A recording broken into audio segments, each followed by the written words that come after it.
Pagi yang cerah dan sejuk hari ini, Lukas. Selamat pagi juga, saudara. Bagaimana kau tahu aku akan datang? Tuhan selalu menunjukkan bila mana seorang akan datang. Duduklah saudara, nikmatilah pagi bersamaku. Tentunya, dengan senang hati. Jadi, kau sudah lama di Efesus? Lumayan, saudara Paulus telah melanjutkan perjalanannya. Sedangkan, ia meninggalkanku di sini bersama kalian untuk melengkapi apa yang harus kutulis. Ah, begitu. Dan kau sendiri?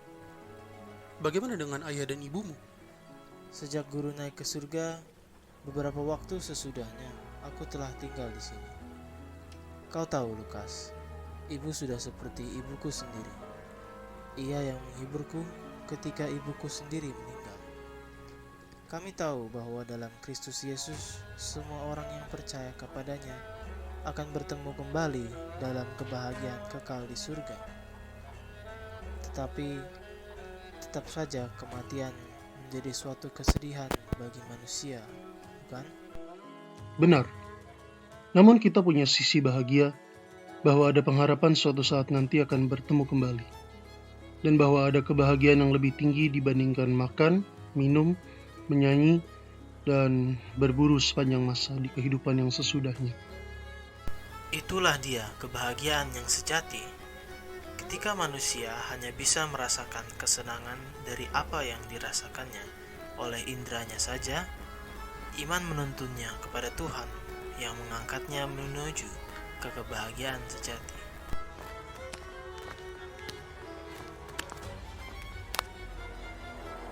Kalian sudah bangun, Pak? Sudah, Ibu. Aku jarang-jarang punya teman mengobrol lainnya selain Ibu. Pasti sepi jadinya. Tidak juga. Beberapa orang sering datang ke sini. Tetapi biasanya mereka hanya tinggal sebentar. Sesudah itu pergi atau pulang lagi.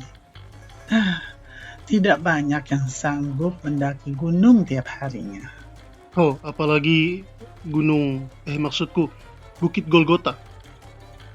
Lukas, kau mengingatkanku pada hari di mana rasa sakitku tak tertahankan.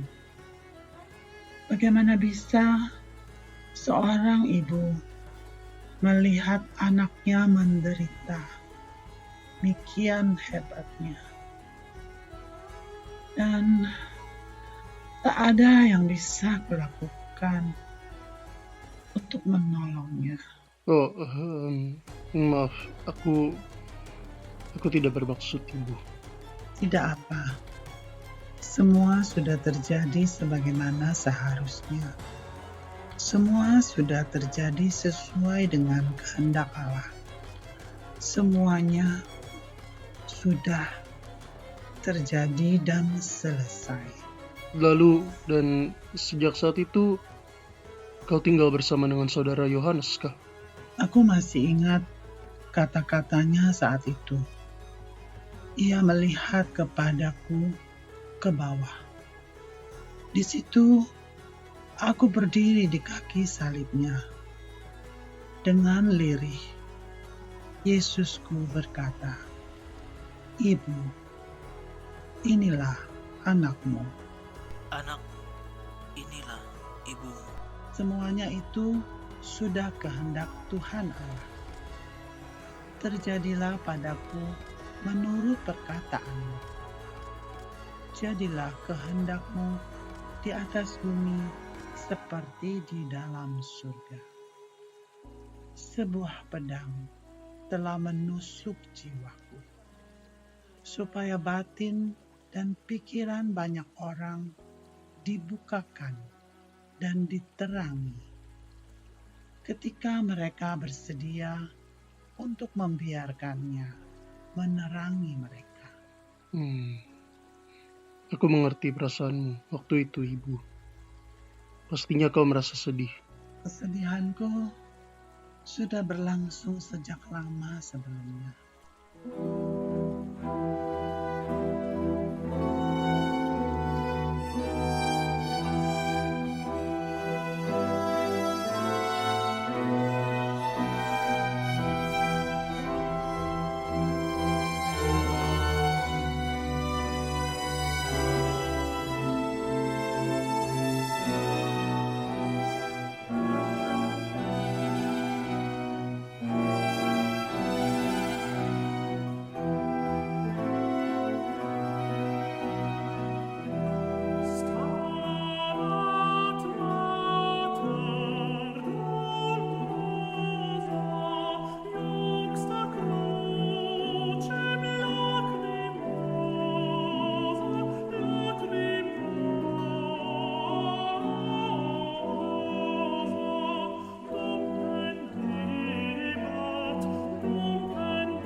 Pada waktu itu, aku dan Yusuf membawa Yesusku ke bait Allah.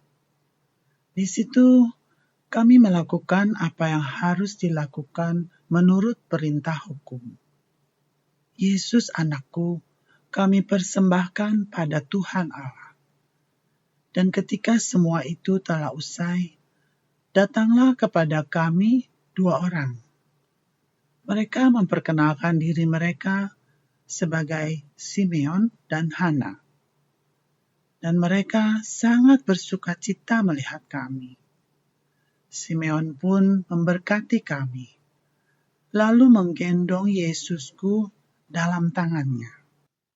Sebentar, adakah dia itu yang dikatakan orang-orang bahwa ia dijanjikan tidak akan mati oleh Allah sebelum ia melihat Sang Juru Selamat itu sendiri? Benar, itu dia orangnya. Dan juga Hana. Mereka berdua sudah sangat tua, tetapi sinar pandangan mereka selalu berbinar tanpa henti. Mereka adalah yang menerima Tuhan ke dalam tangan mereka.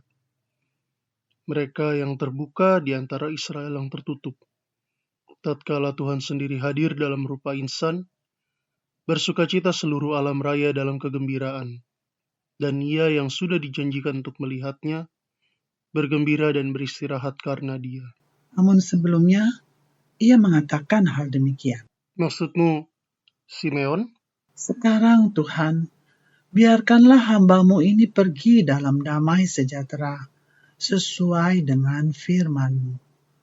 Sebab mataku telah melihat keselamatan yang daripada-Mu, yang telah Engkau sediakan di hadapan segala bangsa, yaitu terang yang menjadi pernyataan bagi bangsa-bangsa lain dan menjadi kemuliaan bagi umat-Mu Israel. Pujiannya bagi Tuhan Allah kita. Haleluya.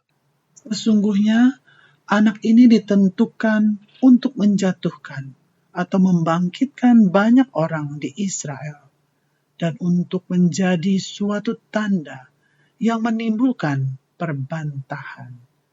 Dan suatu pedang akan menembus jiwamu sendiri, supaya menjadi nyata pikiran hati banyak orang. Tunggu. Apa itu maksudnya, Ibu? Maksudmu, Simeon? Sesungguhnya anak ini ditentukan untuk menjatuhkan atau membangkitkan banyak orang di Israel dan untuk menjadi suatu tanda yang menimbulkan perbantahan. Dan suatu pedang akan menembus jiwamu sendiri, supaya menjadi nyata pikiran hati banyak orang. Tunggu. Apa itu maksudnya, Ibu? Saat itu, aku tidak tahu. Tetapi Tuhan selalu bekerja demikian. Namun ia tidak pernah meninggalkanku saat aku berhadapan dengan pedang yang adalah sengsara dan wafat putraku Yesus. Sekali lagi, hati ibu mana yang tega melihat anaknya diperlakukan demikian? Semua itu demi keselamatan manusia, Ibu. Benar, anakku Yesus. Walaupun dia anakku, tetapi ia tidak hanya milikku semata. Bahkan, ia tidak hanya milik Israel semata. Melainkan setiap orang pada akhirnya akan menemukan jalan mereka padanya. Pada hakikatnya, ialah juru selamat seluruh umat manusia. Tidak perlu diragukan lagi. Saat itu kau pasti terkejut, Ibu. Aku dan Yusuf lebih terkejut lagi ketika mendengar beberapa hari kemudian bahwa Simeon dan Hana sudah pergi untuk selamanya. Di bawah, di sanalah mereka akan menunggu dalam penantian dan dalam tidur yang panjang. Hana yang hidup sampai usia 84 tahun, dan yang 7 tahun hidupnya dihabiskan bersama dengan suaminya itu.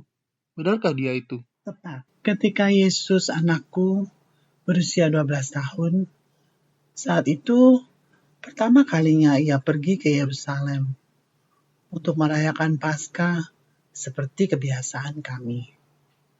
Sesudah selesai perayaan, aku dan Yusuf pun berjalan pulang ke Nazaret. Namun ketika kami mencari Yesus di antara rombongan kerabat dan keluarga, Guru sudah menghilang. aku dan Yusuf segera kembali ke Yerusalem mencarinya. Pada hari kedua, kukira aku tidak akan berjumpa dengan Yesusku lagi. Aku sempat putus asa, mengira dia sudah hilang entah kemana. Siapa yang tahu di kota sebesar itu. Namun, kau menemukannya pada akhirnya. Adalah Yusuf yang menenangkanku. Terakhir, kami melihatnya, ia masih ada di bait Allah. Oleh karena itu, pagi-pagi benar sesudahnya, aku dan Yusuf pergi ke bait Allah. Dan tepat di mana kami mengira akan menemukannya, di situ ia berada. Di antara para alim ulama yang sedang berbicara dengannya. Salah seorang dari mereka mendekati Yusuf. Ia bertanya, "Anakmukah itu?" Dan Yusuf menjawab, "Ya, memang anakku." Kemudian, apa yang terjadi setelahnya, Ibu? Mereka begitu terkesima dengan kata-katanya. Aku dan Yusuf tidak pernah ingat mengajarinya berkata-kata seperti itu. "Nak, mengapakah engkau berbuat demikian terhadap kami? Bapamu dan aku dengan cemas mencari engkau." Yang kepadanya ia menjawab, "Mengapa kamu mencari aku? Tidakkah kamu tahu bahwa aku harus berada di dalam rumah Bapakku?" Oh, secara teknis, ia tidak salah. Meskipun umur guru waktu itu baru 12 tahun, Aku pun juga tidak mengerti saat itu. Tetapi aku mengerti sekarang. Bagi Tuhan, hikmat dan pengertian adalah sesuatu yang harus kita jalani sendiri. Harus kita alami sendiri sebagai proses dari mendekat dan semakin mendekat padanya. Bukan begitu, Yohanes? Benar, Ibu. Engkaulah Mesias yang mereka katakan itu? Atau haruskah kami menunggu orang lain? Kata saudara-saudaraku dulu kepada guru. Karena aku sudah melihat, maka aku percaya. Karena aku mengalami. Bahagialah orang yang tidak melihat tetapi percaya kepadanya.